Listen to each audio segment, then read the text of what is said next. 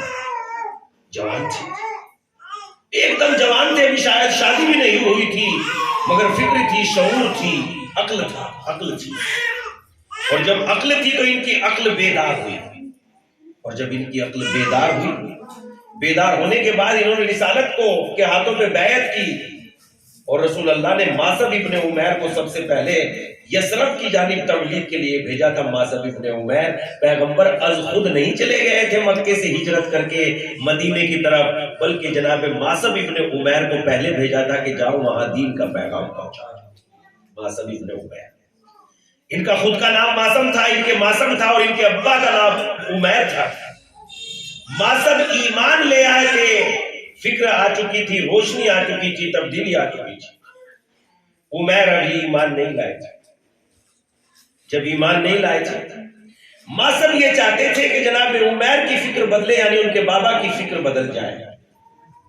اور فکر کو بدلنے کے لیے انہوں نے ایک کام کیا. یہ ماسب جو ہے، عمیر جو ہے، یہ ایک بہت ہی مجسمہ پرست انسان تھا. ایک بڑا تھا مجسمہ اس کے گھر میں تھا، بے پناہ چوڑا مثلا چہرہ تھا، ہاتھ پیر بہت مضبوط تھے. روز صبح اٹھنے کے بعد بہت بے پناہ اس کی آؤ بھگت کرتا تھا، احترام کرتا تھا. اور جب احترام کرتا تھا، ماسب یہ چاہتے تھے کہ ابا کی فکر بدل جائے، شعور بدل جائے. توجہ رکھیے گا، جب فکر بدلتی ہے تو انسان کتنے کام کا ہو جاتا ہے اور کیا سے کیا بن جاتا ہے. جناب ماسب نے اپنے دوستوں سے کہا اگر تم رات میں میرا ساتھ دو تو میں ایک بڑا کام انجام دے سکتا ہوں.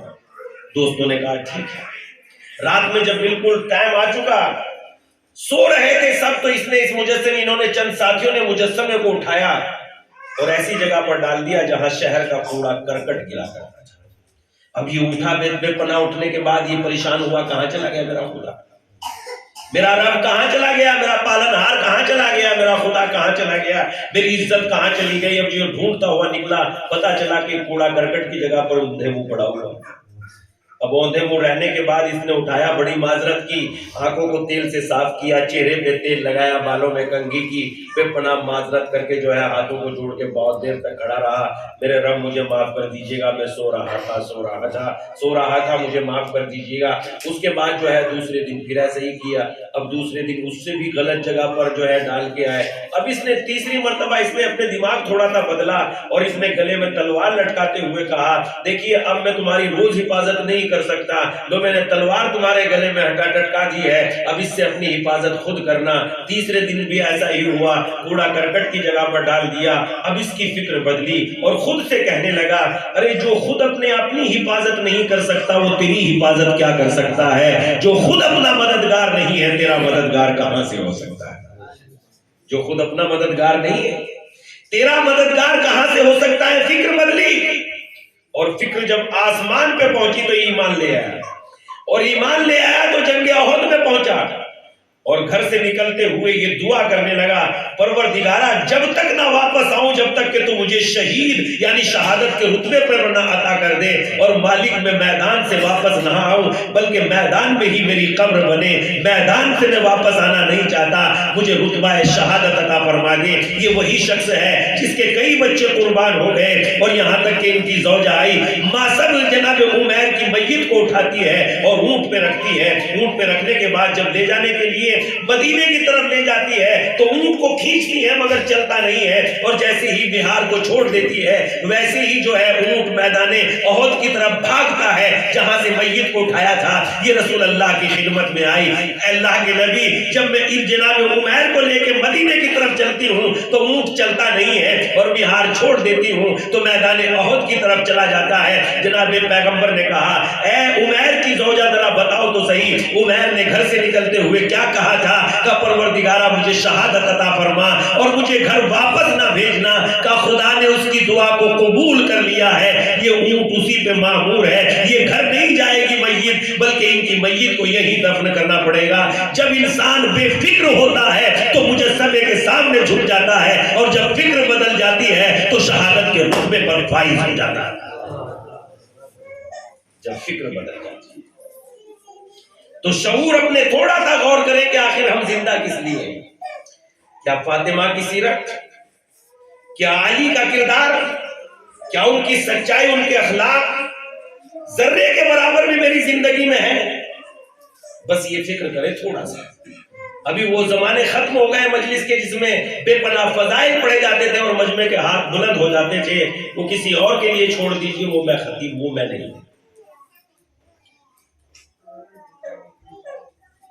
فکر کو بدلے، شعور کو بدلے کہ کیا ان کے کردار میں سے ذرے کے برابر ہمارے ہاں کردار پایا جاتا ہے، ان کے اخلاق میں سے، ان کی مہربانیوں میں سے۔ وہ غریب و فقیر کی اتنی خدمت کرنے والے تھے، اتنی خدمت کرنے والے تھے کہ خود نہ کھا کے، اور آج میں نے دوپہر کی مجلس میں بھی یہ بات کہی ہے، علی نے بات بھی کی ہے، علی نے گفتگو بھی کی ہے، علی نے تلوار بھی چلائی ہے جنگ احد میں بھی، بدر میں بھی، مگر کہیں سورہ نازل نہیں ہوا ہے، مگر جب انہوں نے غریب اور فقیروں کی مدد کی ہے تو خدا نے سورہ حلقہ نازل کر دیا۔ یہ اس بات کی دلیل ہے کہ لوگوں کی خدمت خدا کی بارگاہ میں بڑی محبوب ہے۔ لوگوں کی خدمت، قرآن دیکھ لیجئے، اگر یہی شان نزول نہ ہو تو میرا ذمہ کہ مولانا صاحب کیا کہہ رہے تھے، سورہ احد میں بھی پہنچے، خیبر میں بھی پہنچے، خندق میں بھی پہنچے، کہیں بتائیے کہ کوئی آیت نازل ہوئی ہو، کوئی سورہ نازل ہوا ہو؟ علی ماشاءاللہ الحمدللہ خیبر فتح کر دیا، جو سورہ خیبر نازل کر دیا کہیں نہیں موجود ہے، سورہ خندق نازل کر دیا، سورہ احد نازل کر دیا کہیں نہیں ہے، مگر جب علی اور فاطمہ نے فقیروں کو سیراب کر دیا تو خدا نے اعلان کر دیا، ابرار کا تذکرہ کر دیا، اور اعلان کرتا ہوا کہتا ہے یہ اللہ کے وہ نیک بندے ہیں جو اپنے لیے نہیں جیتے بلکہ مخلوق خدا کے لیے زندگی گزارتے ہیں۔ اور پورا سورہ مبارکہ حلقہ دیکھیے، اس کی شان دیکھیے، اس کی عظمت دیکھیے، اس سورے کا مطالعہ کیجئے، قرآن پڑھیے، اس سورے کا مطالعہ کیجئے۔ میں گزارش کر رہا ہوں، اپیل کر رہا ہوں، اس سورے کا ضرور مطالعہ کیجئے۔ ابھی میں آپ سے قرآن تو پڑھوا سکتا ہوں، میرے پاس طریقہ ہے، فن ہے۔ ابھی اگر میں بتا دوں کہ 50,000 روپے ملیں گے صبح کو رات کو یہ سورہ پڑھ کے پڑھ جائے، آپ میں سے کوئی ایک بھی نہیں ہے جو نہیں پڑھنے کا۔ سوچو انسان لالچ میں آ جاتا ہے تو کیا کر لیتا ہے۔ ارے دولت بڑی چیز نہیں ہے، ہدایت بڑی چیز ہے۔ پڑھوا سکتا ہوں کہ نہیں پڑھوا سکتا؟ سب سے پڑھوا دوں۔ اور یہ جتنے ایسے آتے ہیں سب جھوٹ بولتے ہیں، سب مکاری کرتے ہیں، خدا کی قسم سچ نہیں ہوتا کچھ بھی۔ ایک سلوات پڑھ دیں محمد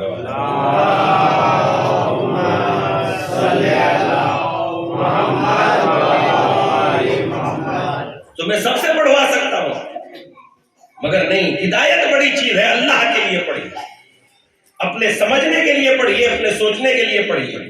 اور جب بندگان نے خدا کی خدمت کی تو سورہ حلقہ نازل ہوا، اور اس میں اتنی عظیم بات کہی کہ یہاں تک کہ ان کی مزاج شریعت کو، ان کی خدائی دوستی کو اللہ نے قرآن میں نازل کیا، اور ان کے لیے جنت نعیم کا وعدہ کیا، اور جنت میں ان کا اختیار کیا ہے قرآن نے اس میں اہل بیت کے اختیار کو بتایا۔ سوچو جو چند لمحے، چند لقمے، ایک لقمے کے بدلے، ایک چلے روٹیوں کے بدلے خدا سورہ حلقہ دے سکتا ہے، تو اب مجھے شعور نہیں آنا چاہیے اگر میں اپنے مثلاً دینی بھائیوں کی دین کے معاملے میں خدمت کروں گا تو کیا قرآن کے دائرے میں شامل نہیں ہو جاؤں گا؟ مجھے توجہ رکھنی چاہیے، بندگان خدا کی خدمت، اور اس کے بعد بھی خدا مجھے ہی دے گا، یہ یقین کر لیجئے۔ آپ اس کی راہوں میں دیکھو تو دیکھیے، بھلے سے کسی کے ہاتھ میں ایسا چلا جائے جس نے جھوٹ بول کے مجھ سے لے لیا ہے، مگر اس کے بعد بھی خدا جو نعمتیں دے گا آپ شمار نہیں کر سکتے۔ تاریخ میں ملتا ہے 1 ارب آیا، اور ارب نے آنے کے بعد پیغمبر اسلام سے کہا میں بھوکا ہوں، میں پیاسا ہوں، مجھے سیر فرما دیجئے، میرے پاس لباس نہیں ہے، میرے پاس زیادہ راہ نہیں ہے، مجھے 1 دینار دے دیجئے تاکہ میں اپنے گھر چلا جاؤں، مجھے تھوڑا سا کھانا کھلا دیجئے تاکہ بھوک کا علاج ہو جائے، مجھے 1 یمنی چادر دے دیجئے تاکہ میرے پاس جو لباس نہیں ہے میں اسے اوڑھ کے اللہ کی عبادت کر سکوں۔ پیغمبر اسلام کا جملہ سنیے، اللہ کے نبی نے فرمایا اے عرب میرے پاس تو کچھ نہیں ہے، مگر میں تمہیں ایسا دروازہ بتا سکتا ہوں جس کے دروازے سے کوئی سائل خالی ہاتھ نہیں جاتا۔ اور اے سلمان اٹھو، اس سائل کو میری بیٹی جناب فاطمہ کا دروازہ دکھاؤ، وہ اس سائل کی مثلا تمنا پوری کریں گی، اس سائل کی جو ہے عطا کریں گی۔ جناب سلمان اٹھے اور سائل کو دروازے پہ لے کے آئے، فرمایا میں بھوکا ہوں اے نبی کی بیٹی، مجھے کچھ عطا فرما دیے۔ کہا ایک گوشت فن کی کھال ہے، اسے لے جائیے، خدا تیرا بھلا کرے۔ کہا نہیں میں زیادہ ہی ضرورت مند ہوں۔ جناب فاطمہ کے پاس ایک ہار تھا جو بڑا قیمتی تھا، جناب حمزہ کی بیٹی جناب فاطمہ نے تحفہ دیا تھا۔ مرتبہ ہار دیکھا اور ہار کو یہ نہیں لے تو بڑا قیمتی ہے، اسے کیوں دے دوں، بلکہ ان کی نظر میں قیمتی نہ سونا ہے نہ چاندی ہے۔ ایک مرتبہ ایسا ہی ہوا، امیر المومنین بیت المال میں موجود تھے اور ایک سائل آیا، اس نے سوال کیا، خادم اندر سے نکل کے آیا، مولا کچھ تھوڑا سا سونا ہے، کچھ تھوڑی سی چاندی ہے، بتاؤ کیا دے دوں؟ علی نے فرمایا اے خادم علی کے لیے تو دونوں ہی برابر ہے، نہ چاندی قیمتی ہے نہ سونا قیمتی ہے، اس کی مدد کرنا قیمتی ہے، جو تیرا دل چاہے اس میں سے دے دے، یہ تو میرے لیے سونا قیمتی ہے، علی کے لیے اس کی کوئی حیثیت نہیں، اور یہ بھی میرے لیے تب تک قیمتی ہے جب تک میں اسے قیمتی سمجھ رہا ہوں، ورنہ میرے گھر میں 1 کلو سونا رکھا ہوا ہے اور مجھے بھوک کی ضرورت پڑ جائے، یہ مجھے کھانا نہیں کھلا سکتا، میرا پیٹ تو چاول اور روٹی سے ہی بڑھے گا، یہ سونا قیمتی نہیں ہے، یہ چاول کا دانہ قیمتی ہے۔ بتائیے بھر سکتا ہے کیا میرا پیٹ؟ بھوک کو ختم کر سکتا ہے نا؟ جہنم میں لے جائے گا سونا، ہے جہنم میں لے جائے گا سونا، جہنم میں لے کے جائے گا، یہ میرا پیٹ نہیں بھر سکتا۔ نہیں، اگر رہی صحیح راہوں میں کمایا ہے تو نہیں لے کے جائے گا۔ اسلام نے اصول بنائے ہیں کہاں سے کمانا ہے کہاں سے نہیں کمانا، اگر ہم بتائے ہوئے اصول پر کمائیں گے تو انشاءاللہ جنت میں لے کے جائے گا، اور اگر بتائے ہوئے بغیر اصول کے کمائیں گے تو گیہوں کے دانے بھی جہنم میں لے جائیں گے۔ اس لیے قدرت نے اصول بنائے ہیں، یہاں سے کمانا ہے یہاں سے نہیں، بس اس پر عمل کرنا۔ یاد ہے اس کے بعد انہوں نے وہ ہار عطا کر دیا جو بڑا قیمتی تھا، اور جب بڑا قیمتی ہار دے دیا، دینے کے بعد یہ رسول اللہ کی خدمت میں آیا، اللہ کے نبی آپ کی بیٹی نے یہ عطا کیا ہے، جیسے ہی رسالت ماں کی نگاہ پڑی آنکھوں سے آنسو جاری ہو گئے اور اس نے کہا کہ مجھے آپ کی بیٹی نے کہا ہے کہ خدا تیری ساری ضرورتوں کو پوری کر دے گا۔ نبی گویا ہوئے کہ جب کائنات کی سردار فاطمہ نے یہ کہہ دیا کہ خدا تیری ضرورتوں کو پورا کرے گا تو اب کوئی روک نہیں سکتا کہ تیری ضرورتیں پوری نہ ہو، تیری ہر ضرورت پوری ہو جائے گی۔ مرتبہ رسول اللہ نے کہا کون ہے جو اس ہار کو خرید لے؟ جناب عمار کھڑے ہوئے اور کہا کہ اے عرب، اس ہار کی تجھے قیمت کیا چاہیے؟ عرب کہنے لگا پیٹ بھر روٹی، ایک یمنی چادر اور ایک کچھ دینار جس کے ذریعے سے میں گھر چلا جاؤں۔ جناب عمار نے کہا میں تجھے 20 دینار عطا کروں گا، 200 درہم بھی دوں گا، ایک اونٹ بھی دوں گا اور پیٹ بھر کھانا بھی کھلاؤں گا اور تجھے یمنی چادر بھی دے دوں گا۔ یہ عرب مسکرایا اور کہنے لگا اے شخص، آپ بڑے کریم آقا ہو، بڑے کریم ہو۔ جناب عمار لے کے اسے اپنے گھر آئے اور سب کچھ عطا کر دیا، 20 دینار بھی دیے، 200 درہم بھی دیے، ایک اونٹ بھی دے دیا، پیٹ بھر کھانا بھی کھلایا اور ایک چادر یمنی بھی دے دی۔ یہ شکریہ ادا کرتا ہوا چلا پیغمبر اسلام کی خدمت میں آیا۔ اے اللہ کے نبی، جو عمار نے کہا تھا وہ عطا کر دیا، اور خدا آپ کی بیٹی کو وہ نعمتیں عطا کرے جو نہ کسی زمین نے دیکھی ہو، نہ کسی آسمان نے دیکھی ہو۔ پیغمبر نے فوراً فرمایا میری بیٹی کو اللہ نے وہ نعمتیں عطا کر دی، اس کا بابا میں پیغمبر ہوں جو تمام نبیوں کا سردار ہے، اور اس کا شوہر علی مرتضیٰ ہے جو تمام اولیاء کا سردار ہے، اور اس کے بیٹے جوانان جنت کے سردار ہیں، اور وہ خود عالمین کی عورتوں کی سردار ہے۔ ایک صلوات پڑھ دیں محمد و آل محمد۔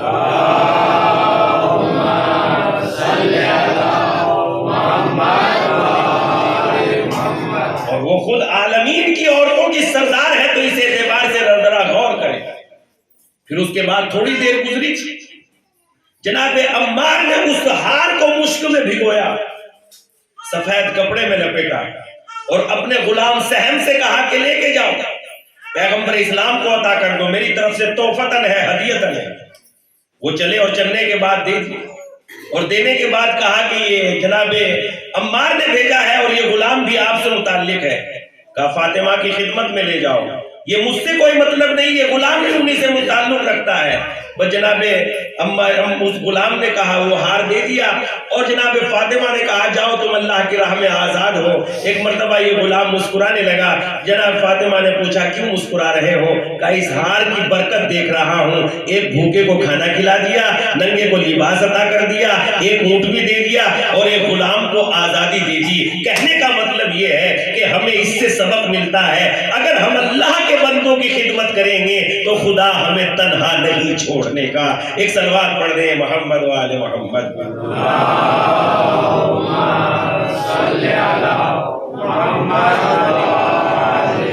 تو اسی لیے سیدہ کی پوری زندگی خدمت خلق میں گزری، پوری زندگی دیکھ لیجیے، اور جب خدمت خلق میں زندگی گزرتی ہے نبی کی بیٹی، رسول اللہ کی پوری زندگی خدمت خلق میں گزری، مگر اللہ اکبر وہی دروازہ جس کا احترام رسول اللہ اپنی زندگی میں انجام دیتے تھے، اس دروازے کو جلایا گیا۔ کیا یہ المیہ نہیں ہے مسلمانوں کے درمیان میں کہ نبی کی بیٹی کا دروازہ جلایا گیا ہو اور ابھی تک مسلمان اس سے بے خبر ہے کہ جلایا کس نے تھا؟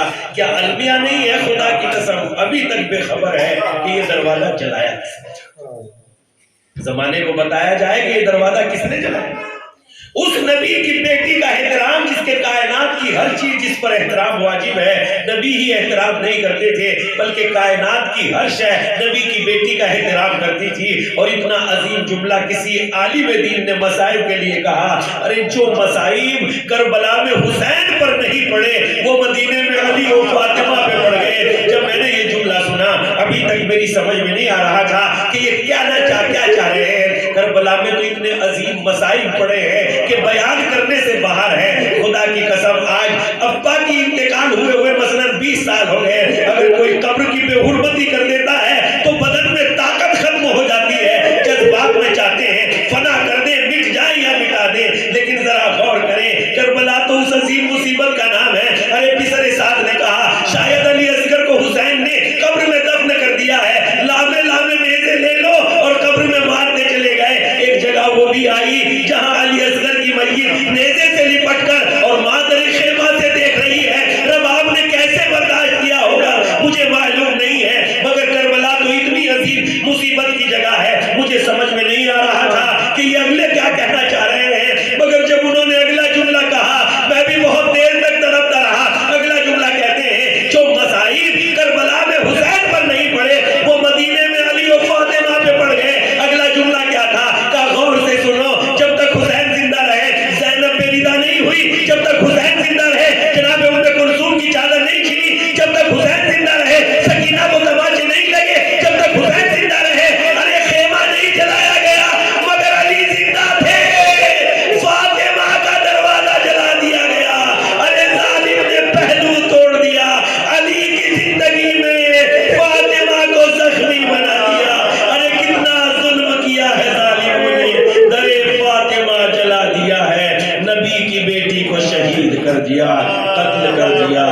لا الہ الا اللہ علی قوم وسيعلم الذين ظلموا أيّ منقلب ينقلبون. پروردگارہ تجھے واسطہ محمد ہماری مختصر سی عبادت کو قبول کر، بے روزگاروں کو روزگار عطا فرما. پروردگارہ ہمیں سوچنے سمجھنے کی توفیق عنایت فرما. پروردگارہ ہم دینی خدمت کے لیے دوسرے گاؤں اور شہروں میں جائیں، ان کی ضرورتوں کو سمجھیں، ایسی توفیق عنایت فرما. پروردگارہ ہمیں کھانے سے باہر نکال کے ضرورتوں کو چاہنے کی بھی توفیق عنایت فرما. پروردگارہ ہمیں ہمارے اخلاق درست کرنے کی توفیق عنایت فرما. پروردگارہ ہم دوسروں کو سنوارنے کی نہیں بلکہ پہلے خود کو سنوارنے کی کوشش کریں، ایسی توفیق عطا فرما. پروردگارہ تجھے واسطہ محمد والے محمد کا بے گھروں کو گھر عطا فرما، بے فہموں کو فہم عطا فرما، بے دینوں کو دین عطا فرما، کمزوروں کو صحت عطا فرما. پروردگارہ بے روزگار کو روزگار عطا فرما، بیماروں کو صحت کامل عطا فرما. ہمارے مولا کے ظہور میں تاجیل فرما، ہمیں ان کے آوان اور اسلام میں شمار فرما. ربنا تقبل منا انک انت السمیع العلیم. آپ حضرات سے پہلی گزارش یہ ہے کہ میرا کام تبلیغ کا ہے، تبلیغ کرتا ہوں.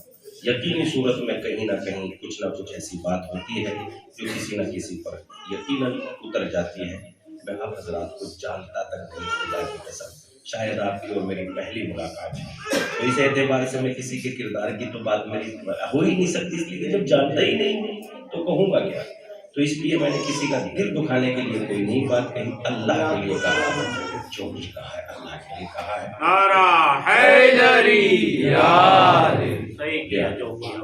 آپ حضرات سے گزارش ہے 1 مرتبہ سورہ حمد اور 3 مرتبہ سورہ توحید کی تلاوت فرما کر کل مومن